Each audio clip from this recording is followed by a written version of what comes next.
Pak ini sudah P21, kemungkinan sidang akan segera mulai, malah beliau, yuk kapan sidang? Saya harus ke Jakarta kapan? Oh, Pak Jokowi katakan itu? Iya. Jadi akan hadir offline? Ya, nah nih saya jawab. Saya tegaskan lagi, ini rakyat bersuara tanggal 30 Juni 2020. Betul, Pak dicatat, Jokowi akan hadir offline. Catat dan direkam. Tidak bisa dia membuktikan ijazahnya, saya nggak percaya mana ijazahnya. Jadi harus hadir. Nah pokoknya udah jelas ya, catat hari ini Jokowi harus hadir. Kalau dibuang nanti itu lihat dibuang ke tempat sampah.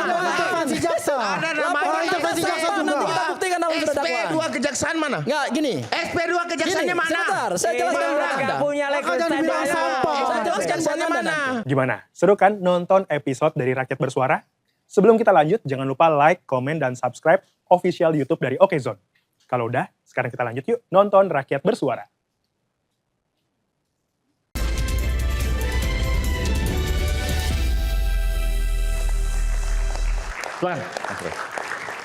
Silakan Mas Roy. Jadi nanti dalam persidangan ada dua hal yang paling ditunggu. Yang pertama adalah pembuktian. Apakah ijazah ini asli atau palsu? Yang kedua adalah harus diakui kehadiran Bapak Joko Widodo. Saya nggak tahu apakah Zoom ataukah offline dan seterusnya. Nggak boleh Zoom. Nggak boleh Zoom. Nah, dari awal kita nggak boleh Zoom. Mas Roy jangan menjadi ini hakim di sini. Nanti kita lihat apakah diizinkan oleh hakim atau tidak. Ya gitu dong, nggak bisa, nggak fair. Nah, tapi kebetulan ada hakim. Di sini ada hakim. Boleh, betul ya? Ada Nggak mantan bisa hakim. dong. Mantan hakim Iya. boleh? Boleh. Bapak boleh perkenalan Bapak mantan hakim betul ya Pak ya? Ya. Mantan hakim agung. Oke. Ya, Kalau dalam hal ini saya ingin bertanya pada Bapak. Namanya siapa dulu Pak? Mohon maaf. Dwi Cahyo. Pak Dwi Cahyo. Apakah Pak Jokowi wajib hadir offline atau bisa hadir online? Zoom dalam hal ini. Yang kita harapkan Bukan harapkan Kak. Berdasarkan aturannya Pak. berdasarkan aturan. Ya. Kalau berdasarkan aturan bisa hadir dan bisa Zoom. Oh. Memang diatur seperti itu. Saya harus ngomong apa adanya. Iya, iya, iya. Ya kan? Saya harus ngomong apa adanya. Kelihatan kan? Ya. Tetapi gini, Udah Mas Roy, kan ada aturan. Kelihatan Silakan. akal Silakan. Ya. Aman. Bukan akal bulus, Bapak itu dulu. kenyataan. Bapak dulu yang ngomong dong. Fakta. Oke, saya Ini lanjut. Hakim Agung. Akal bulusnya kelihatan. Kalau mau. Ini fakta. Begitu terus Mas Roy ini. Oke, silakan Pak. gini, oke, saya kan harus ngomong sebenarnya. Betul, betul. Ya, Harus, Pak. Jadi harus apa yang ada di undang-undang adalah bisa Hadir online maupun dan offline. Tapi wajib Betul. hadir ya. Gitu. Tetapi semua ini ada kewenangan hakim. Ketika hakim meminta Pak Jokowi harus hadir, maka harus hadir. Hadir offline. Hadir di ruang sidang. Oke, baik. Ya. Oke. Jadi ini tergantung pada hakim. Keberanian hakim untuk menghadirkan Pak Jokowi. Oke, sekarang saya tanya Pak, apa bedanya hadir offline di ruang sidang dengan hadir online lewat Zoom? Dua-duanya bisa didengar, dua-duanya bisa ada audio dan visual, dua-duanya bisa ada interaksi. Oke, baik, saya akan jawab. Ketika nanti hakim meminta untuk dihadirkan ijazah asli, maka Pak Jokowi tidak bisa menunjukkan lewat Zoom. Kan ijazahnya ada di penyidik Pak, dan sekarang mungkin ada di jaksa. Ya. Tetap walaupun seperti itu, hakim akan meminta menunjukkan kepada semua pihak, termasuk Pak Jokowi. Benar ini ijazah saudara? Itu akan ditunjukkan Itu biasanya. harus datang melihat Ya, dengan mata kepala langsung offline. betul. Oke. Jadi hakim meminta untuk semua yang hadir, lawyer maupun tersangka, Ya, ya, ya, ya. termasuk terdakwa, termasuk Pak Jokowi, itu harus melihat ketika nanti hakim menunjukkan bukti ijazah itu. Benar ini ijazah Anda? Benar ini yang asli menurut Anda? Dan itu Ditanya harus ke Pak dilihat Jokowi. langsung dalam ruangan yang sama. Dalam ruangan yang sama. Di depan persidangan itu. Di depan majelis. Seperti itu nanti yang akan terjadi. Artinya kalau gitu harus hadir offline dong Pak, harus hadir di ruangan di ruang sidang pengadilan. Itu yang lebih bagus. Hadir di... Itu yang lebih bagus. Tapi kalau seandainya harus melihat secara offline ijazahnya, kan nggak mungkin lewat Zoom. Artinya memang wajib hadir. Itu Iya kan dong. kesan. Iya dong. Ketika nanti akan menunjukkan ijazah, hakim kan mengambil bukti ijazah ini kan, Iya. akan ditunjukkan di ruang sidang akan ditunjukkan ke terdakwa, kemudian ke pelapor dan lawyernya, PH-nya. Nah ini setelah nanti hakim meminta supaya mereka hadir, coba tolong ini hadir, betulkah ini ijazahnya? Biasanya yang ditanya adalah Pak Jokowi dulu. Kalau Pak Jokowi hadir. Dan ketika Pak Jokowi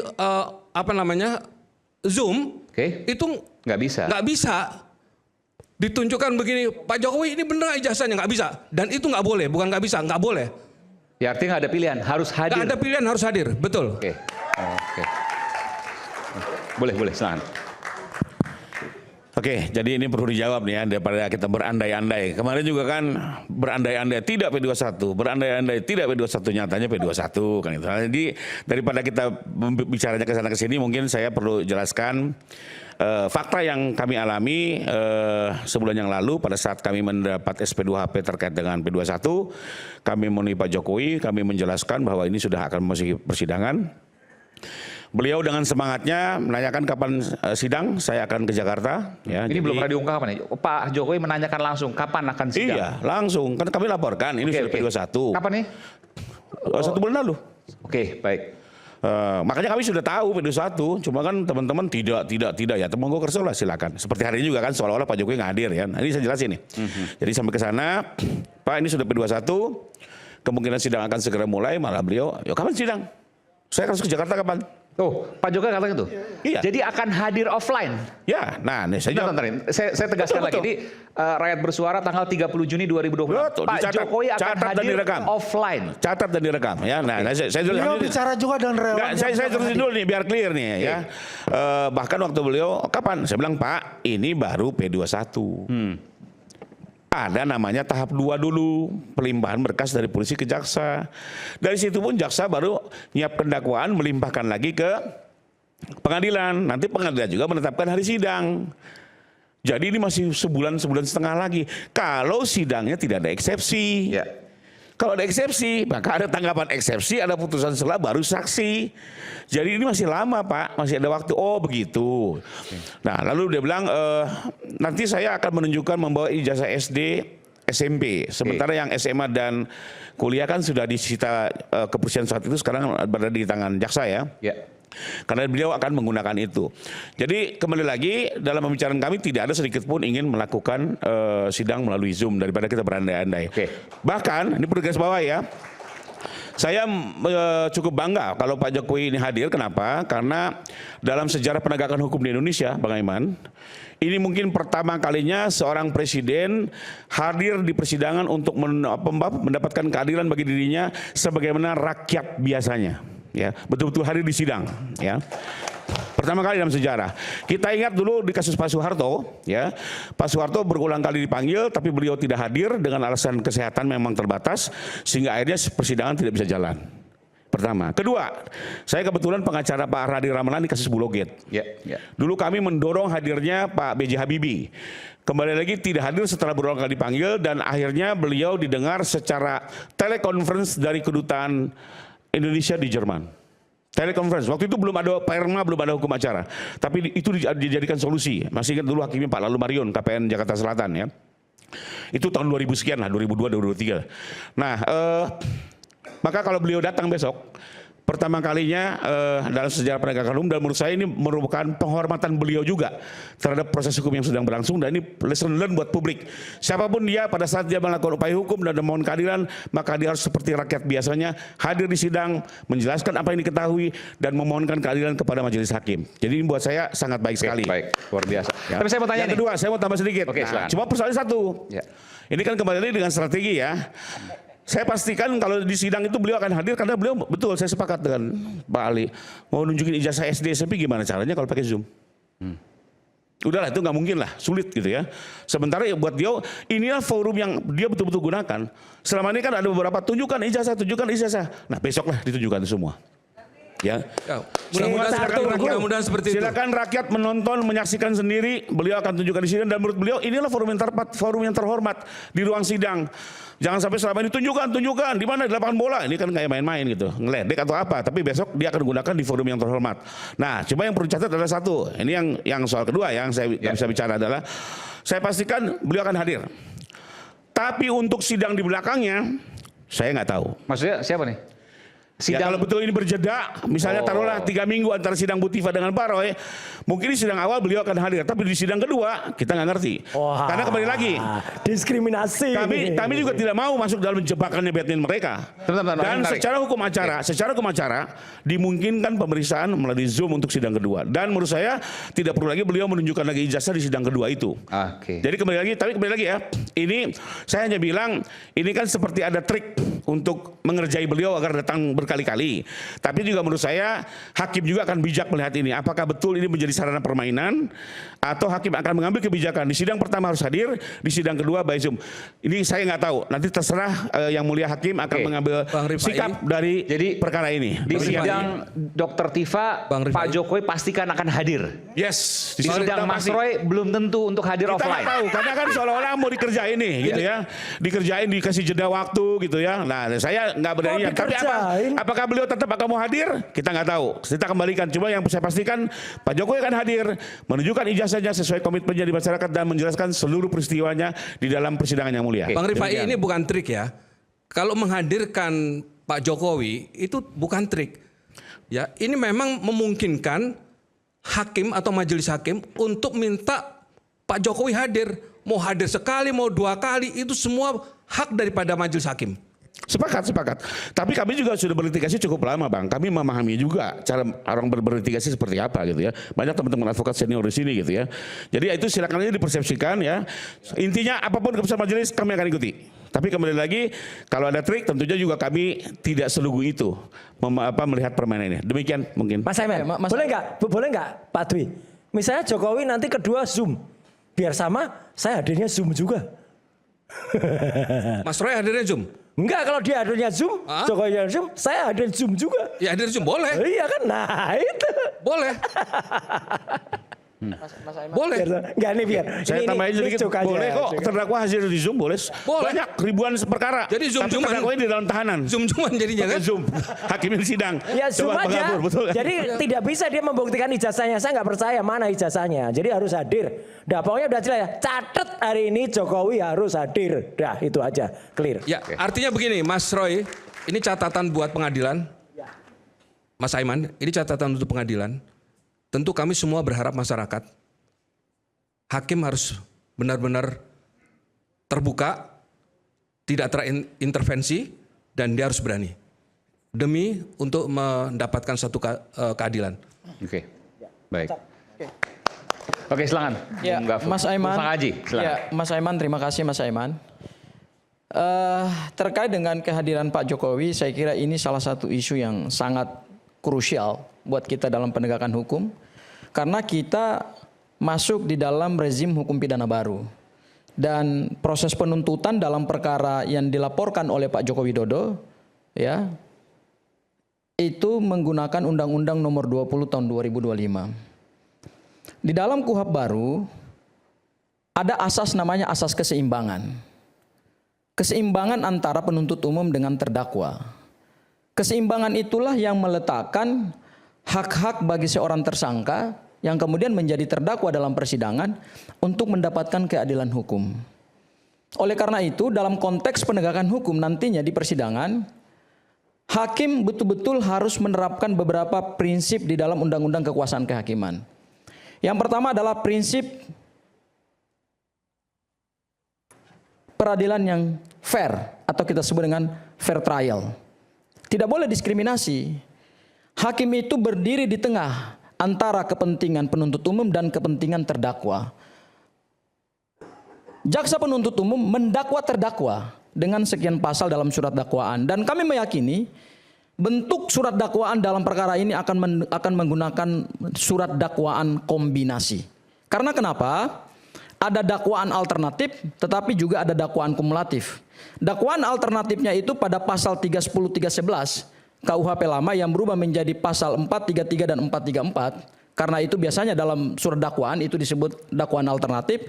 Tetapi juga ada dakwaan kumulatifnya. Karena menggunakan pasal 32 dan pasal 35 Undang-Undang ITE yang ancamannya berat.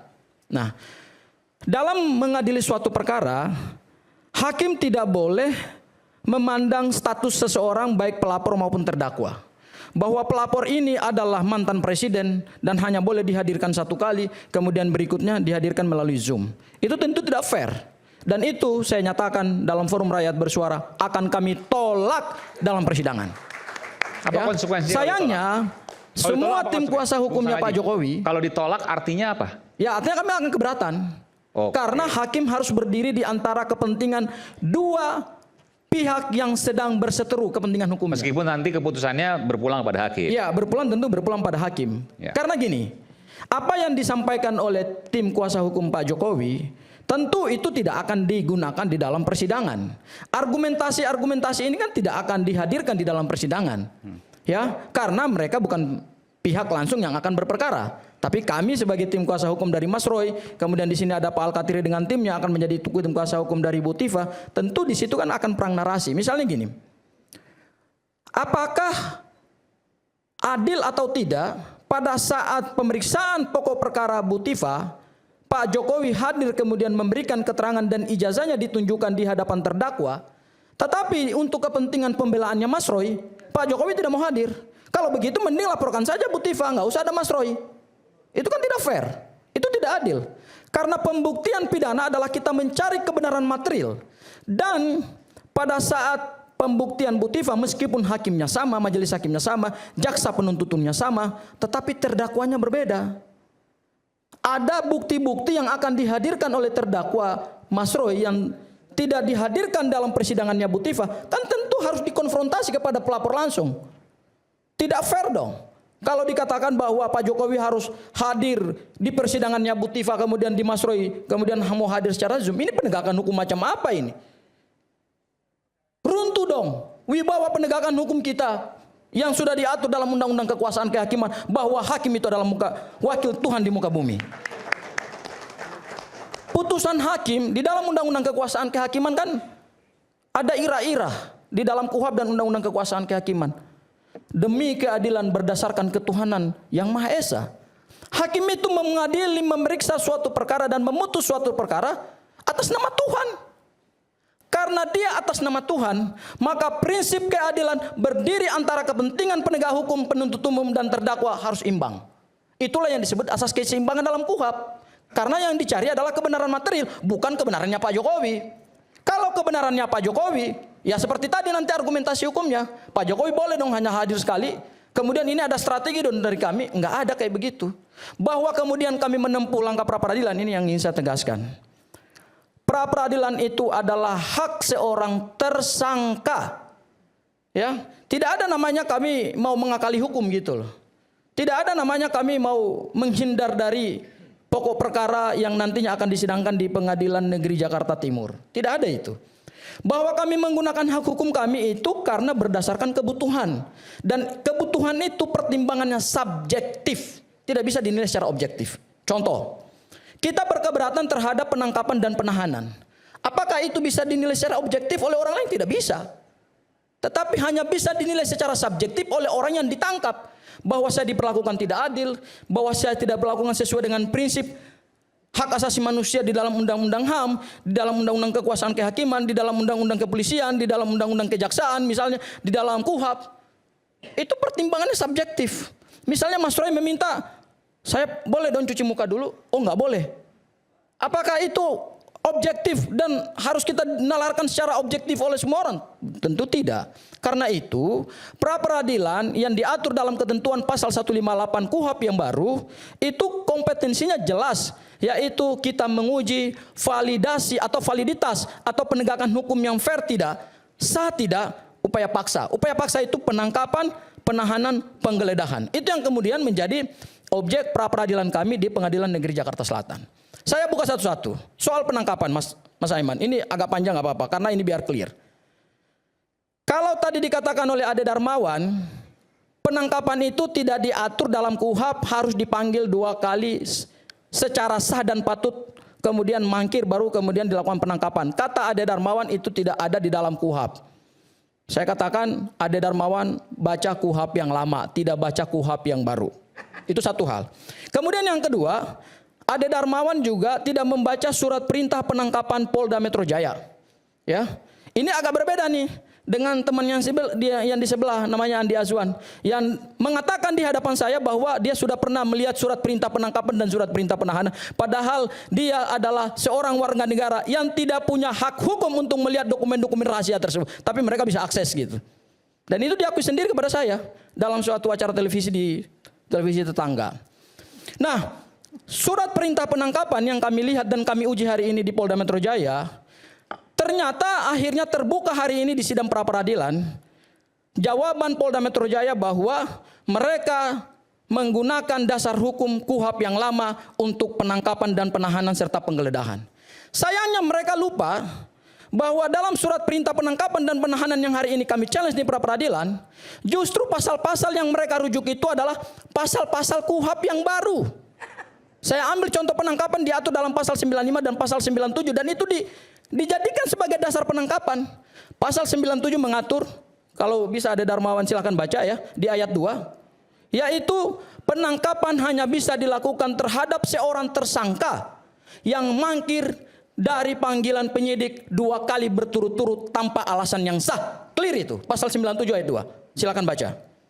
Untuk kasus Mas Roy? Mas Roy ini sejak perkaranya dilaporkan tanggal 30 April 2025 oleh Pak Joko Widodo dan kemudian penetapan tersangka pada tanggal 7 November 2025 30 kali. sampai kemudian P21 pada tanggal 30 April tahun 2026 tidak pernah sekalipun mangkir dari panggilan penyidik Polda Metro Jaya.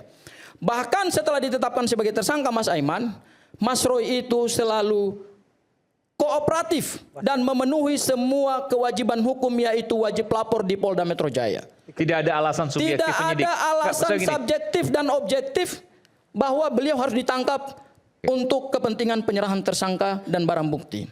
Makanya begini Mas Aiman, pada saat Mas Roy diserahkan ke jaksa penuntut umum, karena kebetulan yang dampingi adalah saya dan Bang Refli, pertanyaan pertama yang saya tanya kepada jaksa penuntut umum adalah, pasal dalam dakwaan nanti di persidangan Anda menggunakan pasal yang mana? Apakah laporan dari Pradi Bersatu juga masuk enggak? Jawaban dari jaksa adalah laporan dari orang-orang yang tidak punya kepentingan hukum dalam perkara ini yang justru membuat gaduh itu digugurkan oleh jaksa penuntut umum. Jadi laporannya Lecumanan, laporannya Lecumanan, Andi Kurniawan dan kemudian Samuel Sweken itu oleh jaksa penuntut umum laporannya adalah laporan sampah. Karena saya mendapatkan langsung jawaban dari jaksa penuntut umum. Siapa sampah? Menurut siapa? Menurut jaksa? Nanti lihat surat dakwaannya. Menurut jaksa enggak? Harus diklirkan itu, diklirkan. Enggak, gini. Saya sebentar. Saya berkoordinasi dengan jaksa. Anda mengatakan bahwa dikesampingkan. Anda bukan jaksa. Ya kalau dibuang Nanti itu lihat dibuang aja ke tempat dalam surat sampah. dakwaan. jaksa. Ada namanya intervensi jaksa juga. Nanti kita buktikan dalam surat dakwaan. SP2 kejaksaan mana? Enggak, gini. SP2 kejaksaannya mana? Sebentar, saya jelaskan buat Anda. Enggak punya legal Jangan dibilang standard. sampah. Saya jelaskan buat Kejaksaannya Anda mana? nanti. Dah jelas Jangan dibilang nanti sampah ada. untuk itu. Saya jelaskan SP2 buat Anda. kejaksaannya mana? Oke ya. Jangan nyolot dulu ya. mana? Kalau Anda nyolot saya mau jawab. Sebentar. Bung Sangaji Gini, Anda orang punya hukum. keyakinan dari mana itu dikesampingkan atau dianggap pertama sampah adalah tadi? gini. Pertama adalah jaksa penuntut umum itu adalah dominus litis, pengendali perkara pidana. Mana? Dia Sekarang navigator SP2 dalam perkara kejaksaannya pidana. mana? Dia punya hak untuk menerima berkas dan menggugurkan Anda berkas. paham nggak? Kalau itu dihentikan atau dihentikan penuntutannya Jaksa. kan ada Suratnya mana? Jadi Jaksa. itu lucu. Anda nggak bicara Tunggu aturan. saja. Surat penghentian Tapi mana? Anda Terlalu tidak banyak menjelaskan aturannya. tunggu saja. Surat penghentian mana? Udah dibuang. Jangan mengatakan bahwa Anda ini adalah juga intervensi jaksa. Saya akui teori Anda bagus. Anda menghafal boleh, undang-undang. teori. Tapi Anda tidak tahu Laporannya sudah praktek. dibuang. Prakteknya mana? Mana suratnya? saya ketawa aja Sekarang lah. saya tanya, mana suratnya? Suratnya mana? Mana suratnya? Suratnya mana? Mana Tunggu suratnya? saja tanggal Jangan mainnya. salah, Mana macam suratnya? aja. Bentar, ini. Semua diceritakan sebagai salah. Bentar. Ini Anda kan mana bicara itu? soal Surat ceritanya nggak ada. yang Parah diterima kayak begini. laporan itu hanya sebentar, satu. Mas Aiman. Sisanya kan Saya jelaskan, saya jelaskan. dikesampingkan. Di mana buktinya itu aja? Saya jelaskan. Ya, buktinya sekarang keluarkan. Saya Buktinya jelaskan. keluarkan. Jangan berisik, saya jelaskan. Ya, Anda Supaya Anda berisik paham. tadi juga. Anda juga berisik. Saya Mana tidak suratnya? usah Keluarkan berisik. suratnya. Oke. Mana Itu yang suratnya? penting. Jangan Anda Oke, kita kembali saat lagi tetap bersama membuat kami gaduh. di Red Bersuara. Oke.